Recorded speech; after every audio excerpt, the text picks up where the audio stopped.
Jadi kalau 2 kali pembahasan yang sebelumnya di bulan Ramadan dan bulan sebelumnya itu targetnya adalah di hawa nafsu, supaya hawa nafsu orang lain itu nggak gampang terpicu gara-gara ucapan kita yang tidak qaulal layyinah, perkataan yang lembut, santun dan ramah. Nah, sasarannya itu untuk jiwa yang keras, kaku dan kasar. Kayak contohnya Fir'aun, itu hatinya keras, kaku, kasar. Nah, supaya orangnya nggak gampang muntap kata orang Jawa, nah itu harus pakai teknik kaulang karimah. Makanya Qur'annya mengatakan fakula lahu qaulal layyinah. Wahai Nabi Musa, Nabi Harun, berkatalah kepada Fir'aun, berdakwalah kepada Fir'aun dengan perkataan layyinah. Umpama nggak pakai layyinah ya nggak ada ceritanya. Nabi Musa itu ceramah, Nabi Musa itu dakwah. Itu kalau langsung pakai kata-kata yang keras dan kasar, gayanya Nabi Musa. Karena Nabi Musa ini gayanya sebenarnya kasar. Wong dalam kisah Al-Quran itu sampai membunuh orang ya, Nabi Musa itu. Saking kerasnya. Karepe ku ngantem gak mati, tapi ternyata anteman yo mantep ya. Mari ngono mati, ya. Itu ada ayatnya dalam surat Al-Qasas itu. Ceritanya sampai beliau beristighfar kepada Allah Subhanahu wa taala, minta ampun ya, karena beliau waktu belum diangkat jadi nabi. Ya, dan dituntun supaya nanti beliau menjadi nabi. Ada peristiwa-peristiwa yang mendahului mendidik beliau sampai menjadi seorang nabi. Yang kedua, kaulang karimah waktu Ramadan, ya, waktu buka puasa, seingat saya waktu itu. Bahasanya kaulang karimah, perkataan yang memuliakan dan menghargai. Nah, ini untuk jiwa yang punya jasa, jiwa yang punya pengorbanan dalam hidup. Orang tua, ya, ulama, pemimpin, ya termasuk pimpinan kampung, RT, RW. Makanya kalau pas ada kegiatan RT RW kan yang saya hormati kepada Bapak Ketua RW, karena itu yang saya hormati. Nah, itu dalam rangka ya supaya rasa di orang-orang yang pernah berjasa itu ada adem. Itu termasuk ke orang tua. Ke orang tua ya kita bahasanya yang menghargai. Makasih Maya, mama waktu dulu ketika aku SMA, aku inget loh mama itu nganter hujan terus datang itu. Kok seeling ya awakmu? Iya mah, aku tak inget-inget malah. Itu ngomong begitu aja kepada mamanya itu langsung nyes rasanya. Nah itu kaulang karimah, perkataan yang memuliakan, perkataan yang mengapresiasi, menghargai. Targetnya apa? Hawa nafsunya tenang. Kalau udah tenang nanti bisa ngomong berikutnya. Setelah kaulang karimah baru ngomong yang lain. Supaya omongan yang lain itu lebih mudah diterima sama orang yang kita ajak bicara kaulang karimah. Nah, kalau yang ketiga ini kaulan sadida. Ini targetnya bukan pada hawa nafsunya, tapi targetnya kepada akalnya. Gimana kalimat ini langsung bisa masuk ke akal. Namanya kaulan sadida. Terjemahan singkatnya perkataan yang benar dan konsisten. Terjemahan singkatnya. Cuma nanti saya sebutkan tafsirnya. Kalau tafsirnya agak panjang. Ya, kaulan perkataan yang benar, nggak ada hoax, nggak ada berita-berita bohongnya, nggak ada penyimpangannya. Yang kedua, konsisten, sesuai sama kenyataan, sesuai sama perilaku. Ya, makanya kaulan sadida ini juga nanti dipakai untuk orang tua kepada anaknya, ustadz kepada jamaahnya, pemimpin kepada rakyatnya. Nek pemimpinnya kakek janji ngomong tapi kenyataannya gak ono. Ngono ya pas ono berita nang TV ngono ya bel gendes ngono sing komentar. Prek macam-macam komentarnya. Nah itu gara-gara kaulannya ndak sadida. Ndak ada konsistensi. Itu bahasa kerennya itu orangnya ndak punya integritas. Betul nggih kalimat kerennya, ndak punya integritas, ndak ada kesatuan antara hati, ucapan sama tindakan. Lah ngono niku biasane ya pengikute rada titik. Ya awal-awale akeh mari ngono ilang-ilang situk-situk merotoli ngono ya. Ya padha karo wong tuwa kok. Anake 6 iku padha merotoli kabeh anak-anake. Soalnya ya gak konsisten. Jadi anak itu padha ngrasani dhewe apa bapak ngomong tok kono perubahan. Ada nggak Pak model begitu? Bisa terjadi kalau bapaknya tidak berubah. Bapak ini kakek ceramah, tapi perilakunya gak cocok. Iku nggarai bapak akhirnya gak dirungokno. Termasuk gak dirungokno bojone, gak dirungokno anake. Makanya kula katene iki ceramah ya nang masjid tok. Nang omahe kudu praktek. Nek nang omah ceramah misan ya karo bojoku karo anakku ya iso bel gendes. Betul Pak? Apa abi ngomong tok, ngono buktine. Betul nggih? Sama Pak berlaku saya nanti di rumah ya jadi orang tua ya jadi suami ya apalagi kalau dalam keluarga itu didelok bendinane itu ini kalau di masyarakat kan sekali-sekali aja ketemu kalau di keluarga itu dilihat kesehariannya makanya kualitas orang itu bukan ditentukan baiknya dulu di masyarakat tapi dilihat di keluarganya khairukum li ahli orang terbaik di antara kalian terbaik di keluarganya. Baru kita bicara hadis yang lain khairun nas anfa'uhum linnas. Sebaik-baik manusia itu terbaik bagi orang lain. Kok katanya jenengan rada merenung Pak. Rada mikir kok kayak pengalaman. Mboten nggih. Nah, kaulan sadida paling enggak ada di dua ayat ya, surat An-Nisa ayat 9 ya dan surat Al-Ahzab ayat 70 sama 71 nggih. Khususnya 70 menggunakan kata waqulu qaulan sadida. Berkatalah dengan perkataan yang benar dan konsisten. Kemudian yang di surat An-Nisa ayat 9 wal yaqulu qaulan sadida. Sama ya. Satu menggunakan fi'il amr, satu menggunakan fi'il mudhari tapi pakai lam amr namanya. Lam yang masuk kepada fi'il mudhari namanya lam jazm. Kalau lam jazm itu nanti hadfi harfin nun, huruf nunnya dibuang. Yaitu nanti kalau sudah bicara nahwu, nanti kalau ada huruf ini apa yang berubah harokatnya atau ada yang dibuang, itu pelajaran nahwu. Ini dua ayat ini ya. Sekarang kita lihat tafsirnya. Imam Alusi dalam kitab Ruhul Ma'ani beliau mengartikan kaulan sadida itu qasidan wa mutawajjihan ila hadafil haq. Punya tujuan untuk menyampaikan kebenaran. Jadi enggak punya tujuan menipu. Enggak punya tujuan mengelabui orang. Misalnya Ustadz sekarang ini nyampaikan ceramah. Tujuannya ya supaya jamaah ngerti sing bener. Nah, itu masuk kaulan sadida. Nanti ada orang tua ngomong kepada anaknya, nasihati anaknya. Ini juga masuk kaulan sadida karena tujuannya mau menyampaikan kebenaran itu dipahami sama anaknya. Nah, kalau Imam Alusi fokusnya pada targetnya, pada tujuannya. Soalnya nanti kalau dibaca tafsir itu macam-macam ulama itu fokusnya. Nah, kita lihat yang kedua. Imam Ibnu Katsir ya dalam tafsir Quranil Azim mustaqiman, perkataan yang lurus, tidak ada bengkok. Maksudnya apa? Perkataan yang tidak ada penyimpangan, tidak ada hoaxnya. Umpama didengarkan itu tidak menyebabkan kok ngono ya, kok ngono ya. Nah, tidak menyebabkan begitu. Mustaqiman lurus, mantep, langsung masuk. Ya, kalau dalam bahasa Arab itu sadda itu kayak orang itu menarik busur lalu mengarah kepada fokus tembakan. Nah, fokus tembakannya kaulan sadida itu di akalnya supaya bisa diterima oleh akal. Makanya kaulan sadida itu harus objektif, harus rasional. Ya, objektif berarti nggak ada bohongnya, sesuai kenyataan. Jadi kalau misalnya Ustadz itu pakai metode kaulan sadida, ya seluruh ucapannya, seluruh contohnya, seluruh datanya, seluruh dalilnya itu pas kabeh. Nah, nggak ada yang pertentangan sama kenyataan, nggak ada pertentangan dengan nilai-nilai yang berkembang di masyarakat. Nah, itu biasanya langsung masuk ke akal. Rasanya di akal itu langsung enak. Nah, itu berarti sudah memenuhi kriteria ceramah yang kaulan sadidah. Ya, nggak ada penyimpangan, nggak menimbulkan kebengkokan. Yang kedua, Imam Sa'di ini mazhabnya Hambali, wa huwa qaulul muwafiq lisawab au muqarrab lahu. Perkataan yang sesuai dengan kebenaran, baik kebenaran empiris itu berarti data, fakta, kenyataan apa adanya, atau kebenaran yang sifatnya normatif.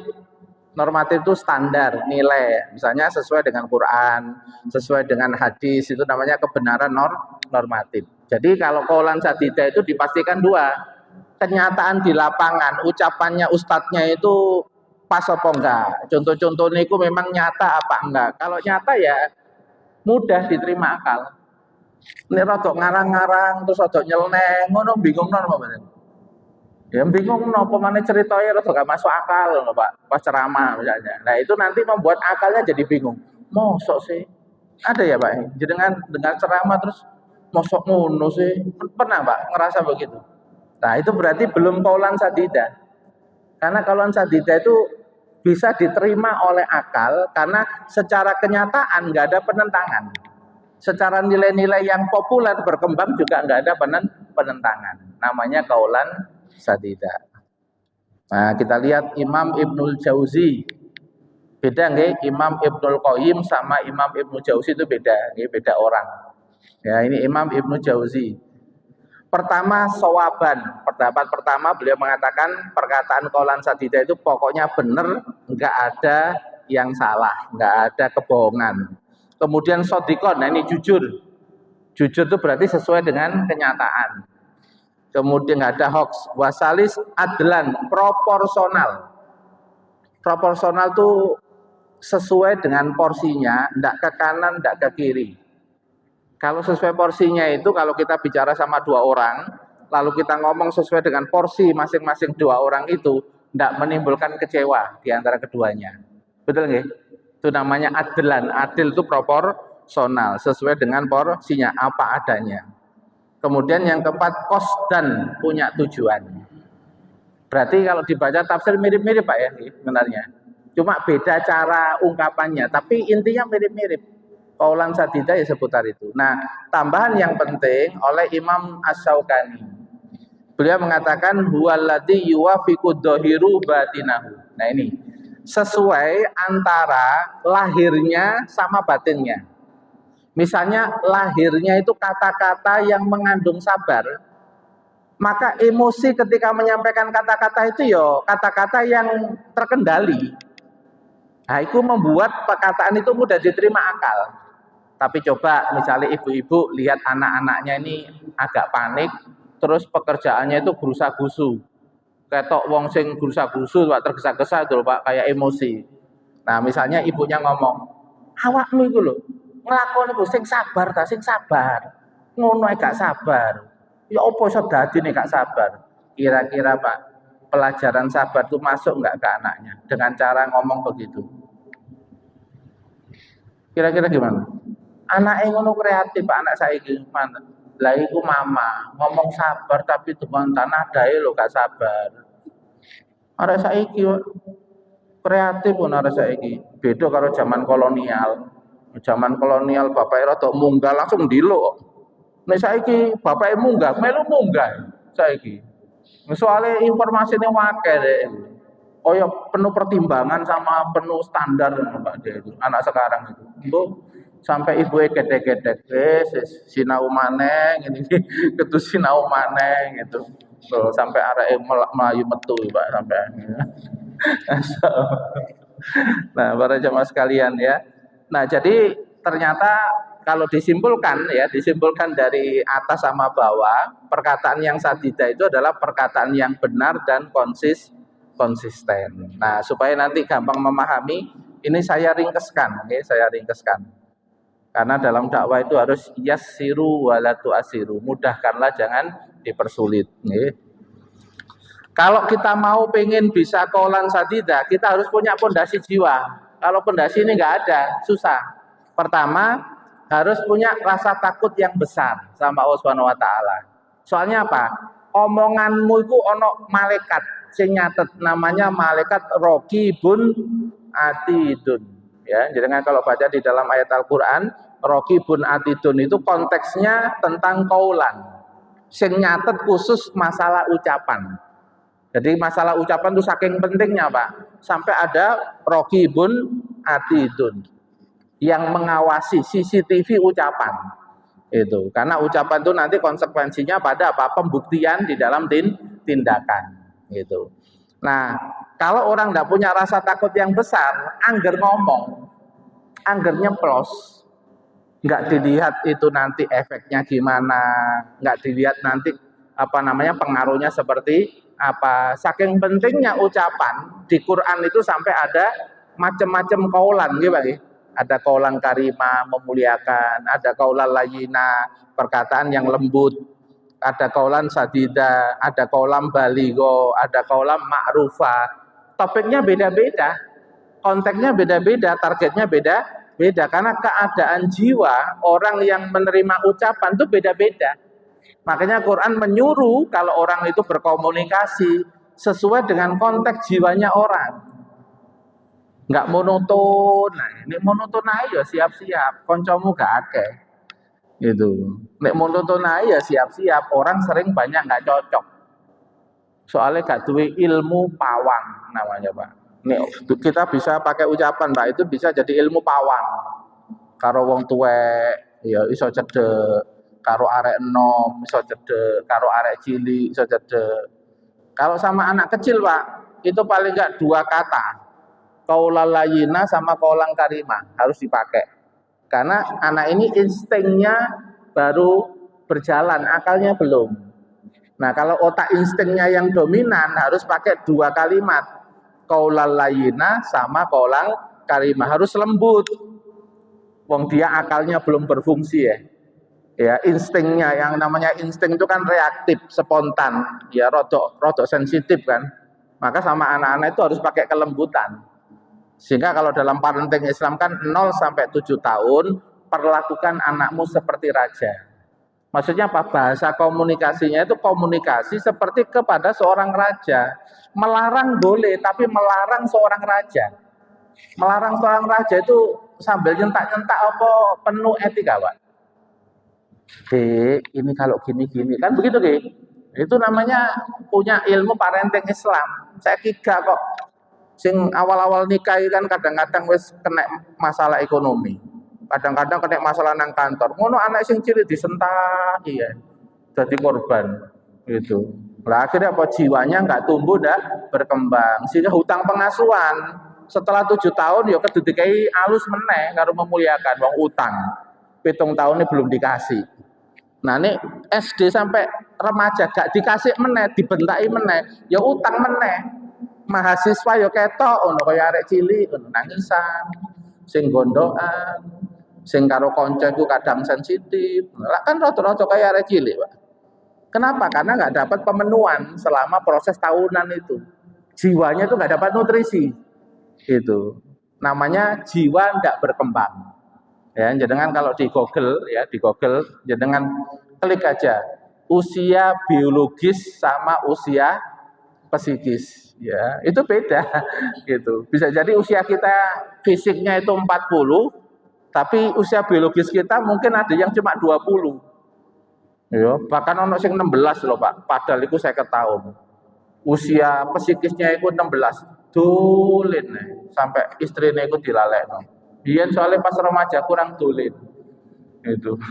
Kurang kesana kemari. Bisa terjadi, itu namanya keleluasaannya di masa lalu itu banyak tertahan. Mau tertahan karo ekonomi, gak duwe, apa tertahan karena orang tua itu sering larang-larang gitu.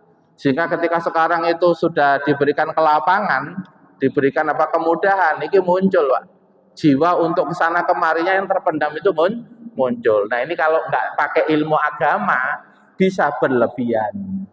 Gitu. Karena rekaman masa lalunya itu dia penuh apa? Penuh harapan, penuh keinginan dolin, tapi kemudian nggak terpenuhi karena dibatasi sama apa? Keadaan ekonomi, dibatasi sama orang tua yang terlalu khawatir, ya terlalu protektifnya itu kuat, ya kalau bahasa yang lain tuh yang agak ekstrim itu posesifnya orang tua itu keterlaluan, sampai ojo sampai sakit, ojo sampai apa engkau kena opo, jadi muncul cemas dan khawatir, diekspresikan sama ucapan, sama tindakan. Anaknya akhirnya keleluasaannya berkurang. Nah ini kalau jangka waktu yang cukup lama tertekan dalam jiwa ini, Pak.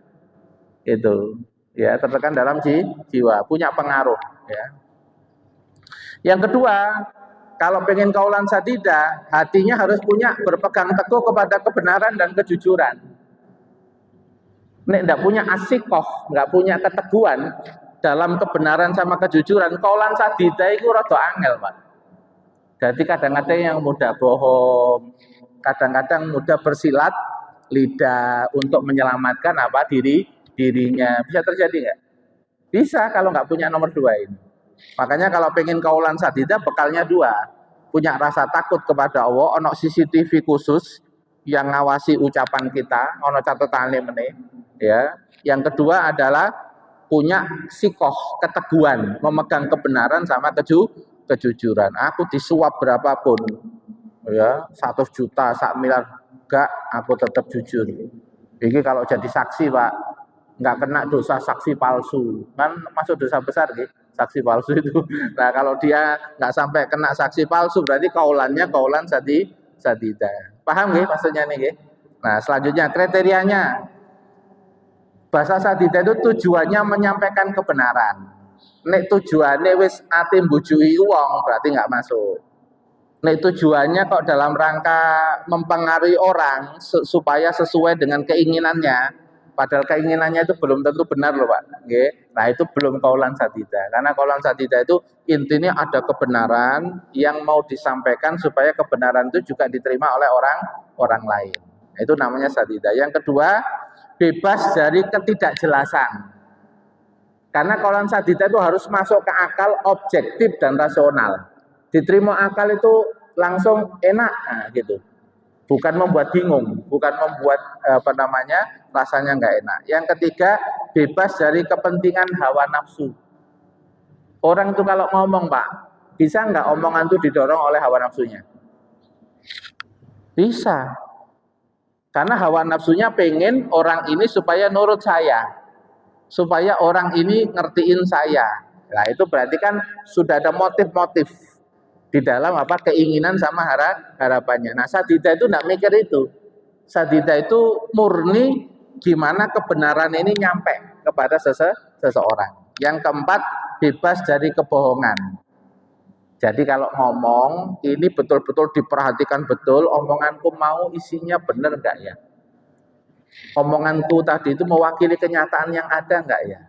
Karena targetnya itu trust, targetnya itu. Karena dalam dunia pendidikan, kalau trust itu tidak ada, omongan itu tidak berguna. Apunten nggih, jenengan yang hadir itu sudah nggak percaya sama saya. Ketika saya ngomong seperti ini, kira-kira dalam batin jenengan apa? Alah ngomong toh, ngongkon sodako, kotak lewat gak dicemplungi, aku tak perhatekno bolak-balik yo. Mesti gak nggo duit. Iku kira kita ini sengaja apa kebiasaan. Ada nggak Pak orang model begitu Pak? Ada Pak, suka niteni. Jadi ustadz itu dititeni. Kata ini pas apa enggak, cocok apa enggak itu. Koyok sepai ngono Pak. Koyok dhewe iku mata-mata. Gak cocok titik wis apa kata rungokno. Paham maksud saya Pak? Nah itu enggak hanya berlaku pada ustadz Pak, itu berlaku pada orang tua. Berlaku juga pada pasangan. Makanya nih pasangan suami Pak ya, kakek ngomong di rungokno karo bojone. Wong bojone suka niteni. Papa lo pernah ngomong ini.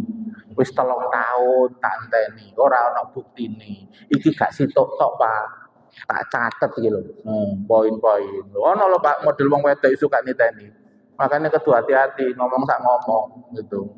Engko garai terus dhek iku antras, gak percaya meneh. Ya. Engko kita ngomong lagi, alah prek. Ngono kok sampean. Nek sampean bojo sampean kok sampai ono ngomong ngono, ah iku kudu evaluasi. Ya, jangan-jangan kita ini belum kaulan sadida.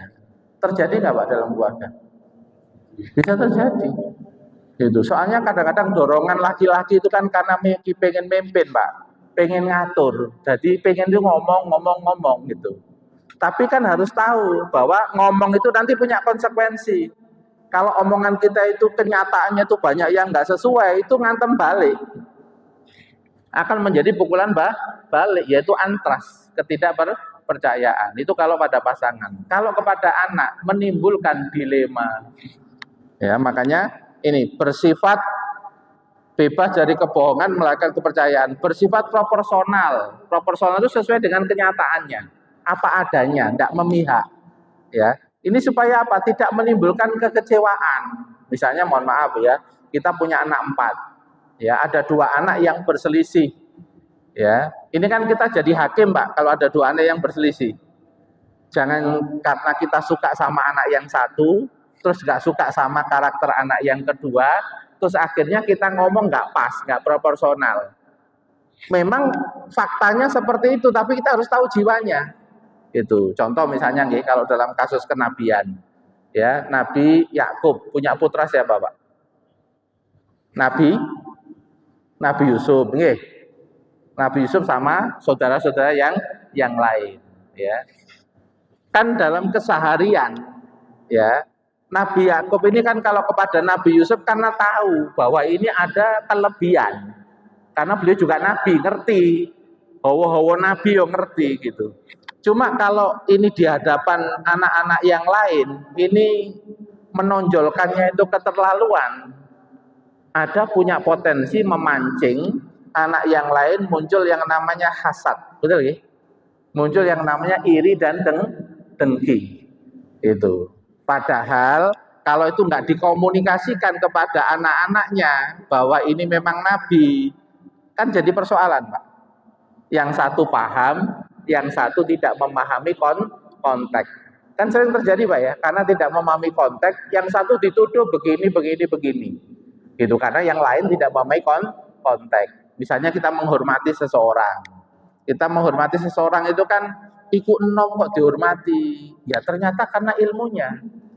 Karena ilmunya bukan karena enomnya. Itu orang tua kok dihormati. Ya itu karena umurnya lebih tua. Memang agama memerintahkan untuk menghormati umurnya yang lebih tua. Ada konteks masing-masing. Itu. Jadi ada orang muda yang dihormati karena konteks ilmunya, ada orang tua dihormati karena konteks umurnya, dan dua-duanya perintahnya agama. Itu. Nah ini kan memahami konteks. Ya contoh misalnya seperti almarhum almarhumah Syekh Ali Jabir mencium kakinya seorang hafidhul Quran. Sebenarnya beliau bukan mencium jasadnya, tapi sedang mencium Quran yang sudah menyatu di dalam jasad anak itu. Ini kalau nggak dipahami kan dikira-kira loh, ono ulama kok koyok nyembah-nyembah gitu loh, keliru berarti, nggak paham. Karena penghormatan Al-Qur'an yang sudah menyatu, wong rada ngalahno Ustaz tadi Hidayat Itu, baris keberapa, halaman berapa, juz berapa. Padahal lebih kecil, umurnya lebih muda. Nah, itu namanya harus tahu fokus supaya nggak gagal paham gitu. Nah, makanya kalau kaulan sadida itu nanti kalau ngomong ada dua kasus anak-anak, ya kita harus proporsional. Itu bukan hanya kita unggulkan yang satu terus merendahkan yang lain, tetapi harus kita ambil sisi-sisinya. Misalnya berkelahi, yang mulai nomor satu, ya, yang kedua kok luwe nemen responnya. Ini kan yang sering kalau kita nggak proporsional kan sing bales nemen ini akhirnya yang kita marahi kan.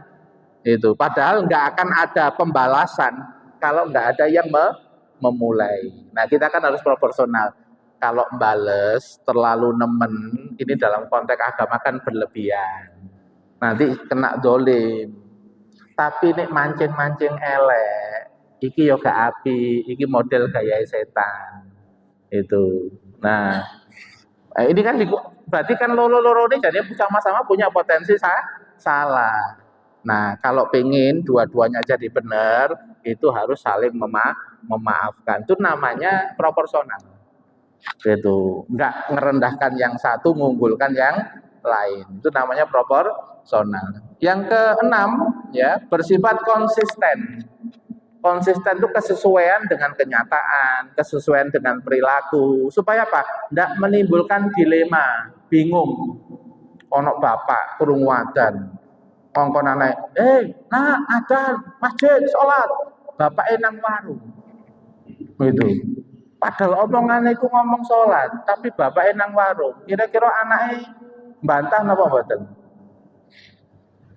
Yo berangkat pak, tapi grundel nang kene. Karo ngomong bapak gak tepat, tapi gak wani banter.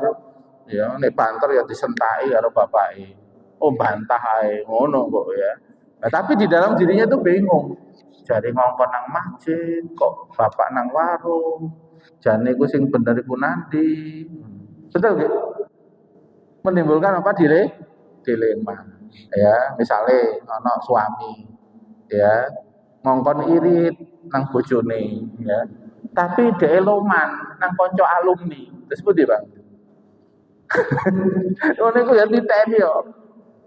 Nek nang omahe gak iso ngekeki jare kono duwe, tapi nek ana kancane kok ya iso. Mungkin terjadi nggak, Pak? Oh terjadi katanya, terjadi. Soalnya kan itu pengendalian diri, Pak. Iki kaitannya dengan konco, kok gak apa solidaritas ya. Tapi nek diukur duit-duit kok rodok mepet. Nah, itu pertarungan batin. Gitu. Tapi nek bojone iku njaluk kok kene kok gak ngekeki. Soalnya bojone mikir, pun wis duwe gaji dhewe ya. Iso. Lah, pertarungan dalam jiwa kayak begitu terjadi nggak, Pak, dalam kehidupan?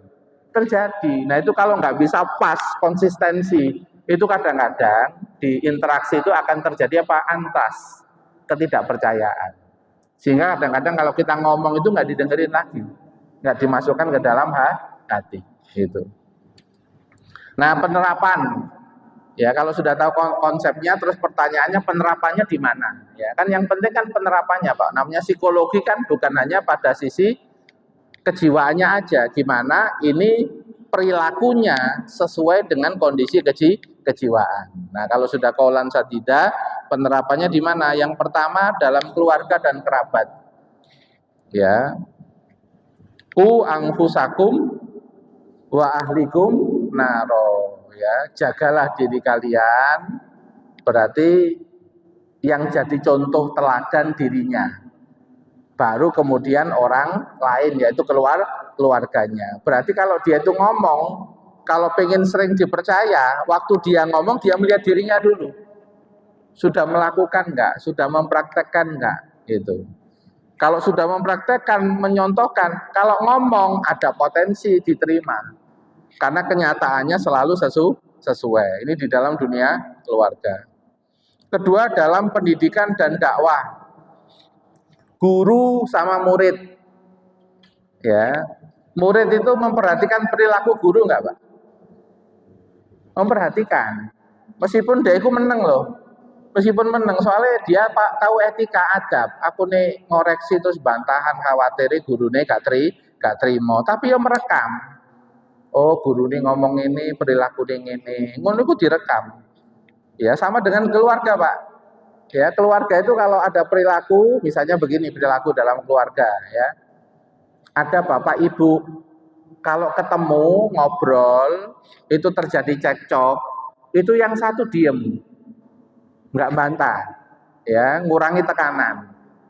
Kemudian yang kedua, ketika musyawarah, iso gantian ngomongnya enak, dan anaknya itu lihat kesehariannya begitu, suami istri dilihat oleh anak. Sekarang saya tanya, ketika bapaknya itu nyuruh sabar kepada anak, mudah nggak anak mempraktekkan? Mudah apa enggak, Pak? Mudah, karena dia sudah dapat rekaman terus, dapat rekaman visual. Ketika ada rekaman visual, melihat, terus merasakan enaknya hubungan yang sabar, yang damai, terkendali emosi, enak ya, dulu bapak ibu itu loh. Runtang-runtung, ngobrol, asik, santai, rileks, itu direkam sama anak. Sehingga bapak itu ngomong, sing sabar ya, gak pakai kata sabar, ping 2000, sabaro, gak sampai 2000. Ngomong pisan, oh, tapi yo langsung, kenapa? Contohnya banyak. Itu namanya alam bawah sadarnya sudah merekam. Dan karena keseharian, Pak, namanya alam bawah sadar itu kan kolbu itu kan kayak black box. Dia akan merekam kuat kalau nggak ada pertentangan yang dilihat dalam kenyataan. Itu langsung ibaratnya nyerap itu langsung terinstal di dalam kolbu. Sehingga meskipun dia itu nggak pernah diajari ayat-ayat sabar, hadis-hadis sabar, itu ya sabar dewi. Karena dapat apa? Rekaman dari orang tua. Ya, makanya urutan ilmu itu kan pertama kan ilmu yakin. Konsepnya, ya, konsepnya masuk. Kemudian selanjutnya ainul yakin, merasakan. Ilmu itu kalau dipraktekkan rasanya begini ya. Misalnya tadi kedua orang tuanya mempraktekkan sabar dalam komunikasi. Dia merasakan enak ya ternyata ya, dilihatnya itu, dirasakan tuh enak, nyaman ya. Itu. Setelah itu akhirnya apa? Dia praktek sendiri ketika dengan temennya, ketika dia berlatih mengendalikan emosi, ternyata temennya juga akhirnya terpengaruh, nggak jadi marah, nggak jadi terus kecewa. Akhirnya jadi apa? Hakul yakin. Wis berarti ini nilai hidup yang tak pegang sampai mati. Hakul yakin wis nggak berubah sampai mati. Urutan ilmu itu begitu. Ya, memahami dulu, setelah itu merasakan ilmu itu kayak apa, sesuai dengan kenyataan, terus dipraktekkan kok nyaman, enak, dipegang Pak, masuk. Jadi hakul yakin. Ya, tidak akan berubah sampai menghadap Allah Subhanahu wa taala. Nah, sama ustadz asatid kepada objek dakwah juga begitu. Itu. Makanya tanggung jawabnya ustadz lebih besar daripada jamaah. Karena dia punya konsekuensi mempraktekkan apa-apa yang dia ucapkan. Apalagi kalau dia dakwanya kepada istri sama anak, Pak. Sak bendinone mulai teko tangi sampai turu delok terus ya. Ya, istri karo anak itu. Gitu nggih. Ini terkait dengan yang kedua. Yang ketiga dalam kepemimpinan perusahaan kepada karyawan. Ini juga kaulan sadidah. Engko pimpinan karyawan itu kakean janji. Ya, nanti ada bonus sekian. Kalau mencapai ini dapat ini. Ketika para karyawan itu mencapai, kok gak dikei? Ngono dititeni. Bisa. Lah kok bolak-balik? Berarti kene iki diapakno gitu. Ya. Terus iku melayune nanti. Iku nek wong siji loro sik gurung berbahaya, Pak. Tapi engko nek kabeh ngompak, iso dadi apa? Ya demo gitu. Ya, dan demo ini kan nanti nama perusahaan juga jadi turun kan. Brand image perusahaan ini nanti sampai direkam sama wartawan. Pemane wartawan itu kadang-kadang gaya ngono. Ya, kan kalau disebarkan kan brand image perusahaan bisa turun, Pak. Itu, apalagi opini yang diucapkan adalah perusahaan begini-begini. Nah, itu nanti efeknya ke marketing. Ya, ke marketing, kepada nilai perusahaan itu di hadapan perusahaan yang lain. Nah, itu loh, kaulan sadida itu juga dipakai dalam dunia perusahaan. Dalam organisasi juga begitu. Ya, organisasi pimpinan, Pak. Pimpinan kemudian punya ya macam-macam organisasi nih, termasuk ketakmiran, termasuk organisasi. Ini kalau kemudian kepemimpinannya itu kaulan sadida, ya kompak. Itu. Bisa kemudian apa solid, bisa kemudian menjadi kuat. Kenapa? Ya karena antara ucapan, program-program yang disampaikan kenyataannya sering sesuai. Ini juga akan menimbulkan kenyaman, termasuk pemimpin negara. Termasuk pemimpin politik nek waya pemilu kemarin itu.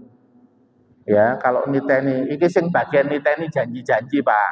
Nggih, nek rakyat biasa rata-rata gak pati perhatian. Wingi janji opo aku yo gak ngerti ngono. Kan gak ngikuti, Pak ya. Kalau yang ngikuti, yang pemerhati, iku iso dalam setahun 2 tahun iku bedodok karo mangkel. Kok ngene terus, jadi ngene biyen pas anu ngomong ngene. Berarti ya nang jero omahe gara-gara pikiri politik itu akhirnya ya boleh senewen dhewe, Pak ya, ten atine. Padahal ya dhek bukan anu, Pak, bukan pejabat. Dia hanya pengamat, tapi ikut-ikutan gara-gara kena apa? Efek kaulan sadida. Itu. Nggih, para jamaah sekalian, ini ilmu pada pagi hari ini yang saya sampaikan. Moga-moga bermanfaat bagi saya dan panjenengan semua. Ya, kaulan sadida ini salah satu teknik komunikasi agar ketika kita berinteraksi sama orang lain, yang pertama orang lain itu bertambah percaya. Ya, yang kedua adalah agar orang lain itu tidak menimbulkan kebingungan pada mereka. Ya, karena kalau kenyataan nggak sesuai itu antara dia itu mau protes, ya, mau nanya, sama kemudian dia itu mau nuntut apa yang diucapkan, itu terjadi kebingungan. Apalagi tipe-tipenya itu tipe introvert, Pak, yang mendengarkan. Tipe yang batinan. Itu kadang-kadang iso dadi kanker karo tumor gara-gara mikiri lho, pasanganku kok jadi ngene, kok ngene, kok ngene. Tapi nggak diucapkan. Ya, itu malah kena fisik itu efeknya.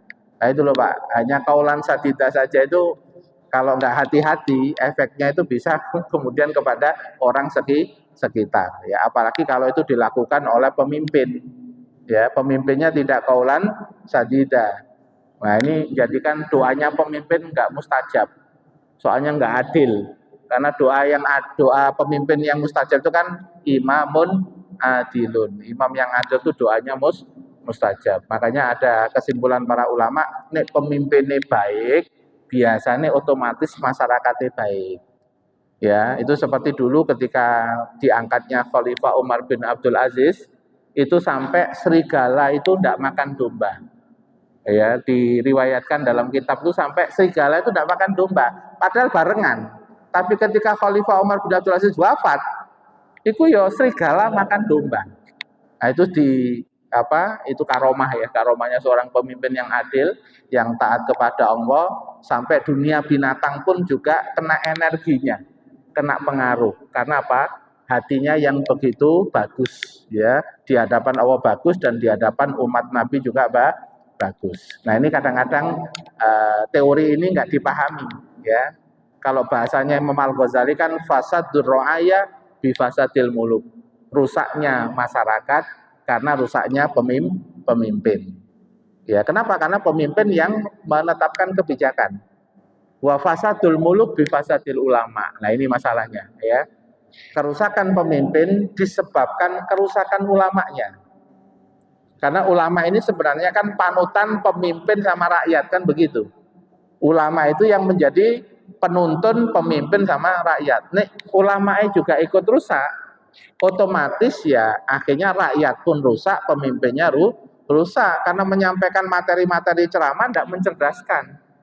Menyampaikan materi ceramah tidak menggugah jiwa, tidak mendorong motivasi beramal yang produktif, amal yang memperbaiki keadaan. Itu. Nah, kemudian dijelaskan wa fasadul ulama bistilah ilhu bil mali wal jah. Rusaknya ulama karena dikuasai cinta, harta dan jabatan. Loh, kena donya meneh. Nah, pertanyaannya, sopo sing dadani ulama donya iku mau ulama su? Kata para ulama, yang bisa memperbaiki mereka itu ulama akhirat. Ulama akhirat.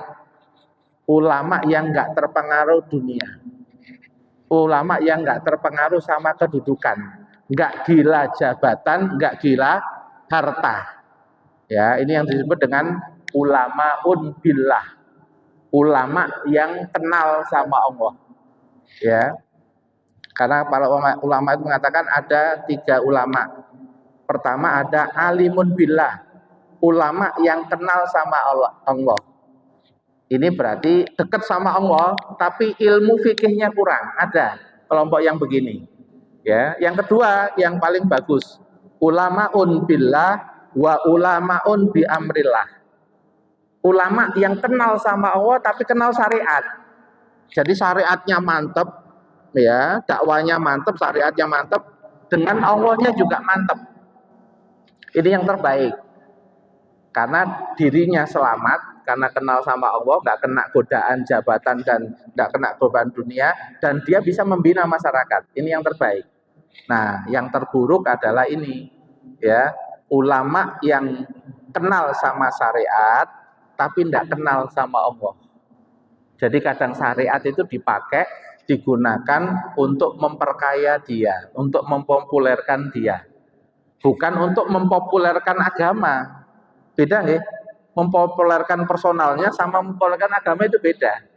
Mempopulerkan Allah sama mempopulerkan dirinya itu beda. Nanti kan kelihatan. Itu. Engko nek dhek iku kok dihina sama orang, dia mudah tersinggung. Tapi kalau agama dihina sama orang, dia nggak tersinggung. Nah, itu ketok, Pak. Nah, itu berarti apa? Dia hanya mempopulerkan dirinya, tidak mempopulerkan Allah sama agama. Padahal kalau dalam syariat, waman ahsanu, ya, siapakah yang terbaik, ya, qaulan mimman da'a ilallah wa amila sholihan. Siapakah perkataan yang terbaik, orang yang terbaik daripada orang yang menyeru kepada Allah dan beramal soleh. Ayatnya itu ilallah, ya, menyeru kepada Allah, bukan menyeru jamaah kepada saya. Nah, itu salah. Nah, nanti kalau menyuruh jamaah supaya seneng sama saya, nah ini niatnya udah salah.